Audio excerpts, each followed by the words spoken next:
സഹോദരിയുടെ ചാരത്തേക്ക് കടന്നു വന്നു. എന്റെ പ്രിയമുള്ള സഹോദരങ്ങളെ, എന്നിട്ട് പറയുന്നു, ഫാത്തിമ,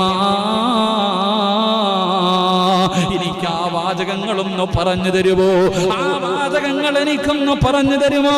ഫാത്തിമ എന്നതിന്റെ കൂടപ്പറപ്പുണ്ടല്ലോ, അവരോതുകയാ, ബിസ്മില്ലാഹിർ റഹ്മാനിർ റഹീം, ത്വാഹ മാ അൻസൽനാ അലൈക്കൽ ഖുർആന ലിതസ്ഖാ. അല്ലാഹുവിന്റെ പരിശുദ്ധമായ ഖുർആനിലെ സൂറത്തു ത്വാഹയുണ്ടല്ലോ, സുബ്ഹാനല്ലാഹ്,